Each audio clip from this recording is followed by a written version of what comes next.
இன்னைக்கு இது முடிய தேர்வு அதுல தமிழ் புதல்வே ரொம்ப உதவியா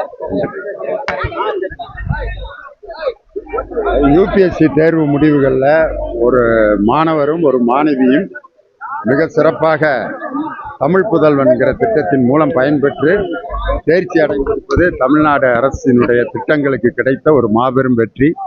இன்னைக்கு காலையில் நடந்த கனவு மெய்ப்படும் அப்படிங்கிற நிகழ்ச்சியில் மிக அற்புதமான ஒரு நிகழ்ச்சி. அதாவது அமைச்சர்கள் அனைவரும் என்ன இதுவரைக்கும் செஞ்சுருக்கோம், இனிமேல் 2030 அதில் என்ன திட்டத்தை நான் வைத்திருக்கிறேன்னு தமிழக முதலமைச்சர் இன்னைக்கு அதை அறிக்கையாக சொன்னார். அதில் ரொம்ப முக்கியமான ஒரு திட்டம், ஒன்றிய பிரதமர் மேக் இன் இந்தியா அப்படின்ற ஒரு பெருமையை நான் இந்தியாவுக்கு கொண்டு வருவேன்னாரு. ஆனால் இது வரைக்கும் மேக் இன் இந்தியான்னு ஒரு பொருள் கூட உலக மார்க்கெட்டில் இது வரைக்கும் வரல.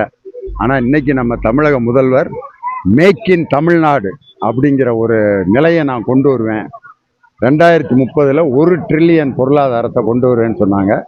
அதில் ஒரு முக்கியமான ஒரு திட்டம், மாடல் வில்லேஜ், மாடல் ஸ்கூல் மாதிரி ஒவ்வொரு கிராமத்தையும் மாடல் வில்லேஜாக, மாதிரி கிராமமாக உருவாக்கி அதுக்கு மகாத்மா காந்தியோட பேரை நான் வைப்பேன் அப்படின்னு இன்னைக்கு ஒரு அறிக்கையில் சொன்னார்.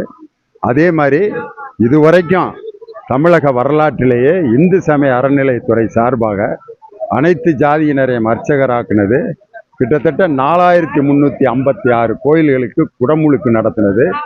கிராம பூசாரிகள், இந்த கிராமத்தில் இருக்க பூசாரிகள்லாம் அத்தை கூலிக்கு அந்த உண்டியல் காசை வச்சு தான் அவங்கெல்லாம் சாப்பிட்டுட்டு இருந்தாங்க. அவர்களுக்கு உதவித்தொகை கொடுத்து அவர்களுடைய வாழ்க்கையை முன்னேற்றினதை வச்சு இன்னைக்கு தலைவருக்கு எல்லாரும் என்ன பட்டம் கொடுத்துருக்காங்கன்னா, விபூதி பூசாத தர்மகர்த்தா அப்படிங்கிற ஒரு பட்டத்தை கொடுத்துருக்காங்க.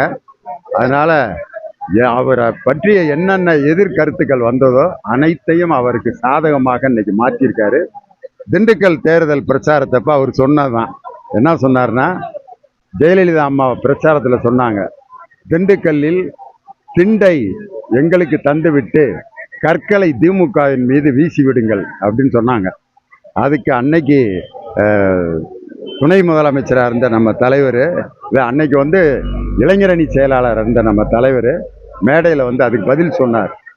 திண்டு என்பது சோம்பேறிகள் படுத்து தூங்குற கல், அதை அவங்களுக்கே கொடுத்துருங்க, கற்களை எங்கள் மேலே வீசுங்க, அந்த கற்களை எடுத்து நாங்கள் ரோடு போட்டு தர்றோம், கோயில் கட்டி தர்றோம், பள்ளிக்கூடம் கட்டி தர்றோம்னு சொன்னார். அவர் மீது வீசப்பட்ட கற்களை கூட கோயில்களாகவும் பள்ளிக்கூடங்களாகவும் முதியோர் இல்லங்களாகவும் ஆதரவற்ற குழந்தைகள் இல்லங்களாகவும் மாற்றிய தலைவர். அதனால் அவருடைய ரேஞ்சு இன்னைக்கு எங்கேயோ போயிடுச்சு. பொருளாதாரத்தில் 11.19% எட்டியது. 2030 இலக்கை வைத்து அவர் தீட்டியிருக்கக்கூடிய திட்டங்கள் இது எல்லாமே தலைவரை மீண்டும் முதலமைச்சர் ஆக்கும்.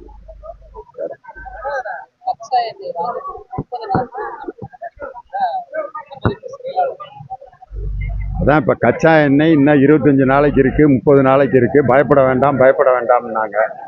இதே மாதிரி தான் ஒவ்வொரு போர் நேரத்திலையும் அது சொல்லி திடீர்னு பற்றாக்குறை ஏற்பட்டு மிகப்பெரிய இழப்பு ஏற்பட்டது. ஆனால் மத்திய அரசு இது மாதிரி நிறைய போலி வாக்குறுதிகளை கொடுத்து மக்களை பல தடவை ஏமாற்றிருக்காங்க. பண மதிப்பிழப்பு நடவடிக்கை முடிஞ்ச உடனே பண மதிப்பிழப்பு நடவடிக்கை நடத்தப்ப இந்தியாவில் ஒரு பெரிய பொருளாதார மாற்றம் ஏற்படும் அப்படின்னாங்க. எதுவும் இதுவரைக்கும் மாற்றம் அடைஞ்ச மாதிரி தெரியல. மேலும் மேலும் டாலருடைய மதிப்பு உயர்ந்துக்கிட்டு தான் போகுதே ஒழிய மோடி சொன்ன எந்த விதமான வாக்குறுதியும் நிறைவேற்றப்படவில்லை. அதனால் அதுக்கு தலைவர் இன்னைக்கு கண்டனம் தெரிவிச்சிருக்காரு. அதே மாதிரி இந்தி திணிப்பை திருச்சி ரயில்வே ஜங்ஷனில் இந்தியில் எழுதி போட்டிருந்தாங்க. அதை ஒரே நாளில் மக்கள் கொடுத்த எதிர்ப்பு, ஒரே நாளில் அதை பின்வாங்கி அந்த எழுத்து மறைக்கப்பட்டு மாற்றப்பட்டிருக்கிறது. அதனால் எந்த காலத்திலும் ஹிந்தி திணிப்பு என்பது தமிழ்நாட்டில் எடுபடாது. தமிழ் மொழியை பாதுகாப்பதற்கு, தமிழர்களை பாதுகாப்பதற்கு இன்னைக்கு ஸ்டாலினை விட்டால் வேற யாரு? ஆமாம், அதுவே நமக்கு கிடைச்ச பெரிய வெற்றி. அது காரணம் இந்தியில் பேசுறதுனால இந்தியை அவர்கள் திணிக்கிறார்கள்ன்ற ஒரு குற்றச்சாட்டை நம்ம தலைவர் சொன்னார். உடனே ஆங்கிலத்தில் அதில் மாற்றிட்டாரு. அதனால தமிழ்நாட்டை பார்த்து மோடி பயப்படுறாரு அப்படிங்கிறது நல்லாவே தெரியும். ஆளுநர் ரவி இது 2 வருஷத்துக்கு முன்னாடியே மாற்றிருக்கணும். நல்ல வேளை இப்பயாவது மாற்றினாங்க, தேர்தல் நிம்மதியாக நடக்கும். நம்ம தலைவரை பிடிச்ச ஒரு சனியன் ஒளிந்தது அப்படிங்கிறத நான் நினைக்கிறேன். ஆளுநரை சனியன்னு சொல்லக்கூடாது. தமிழர்களுக்கு அவர் இழைத்த அந்த கொடுமைக்காக அந்த வார்த்தையை நான் பயன்படுத்த வேண்டியிருக்கு. அதனால சனி தொலைந்தது, ஞாயிறு முளைத்தது.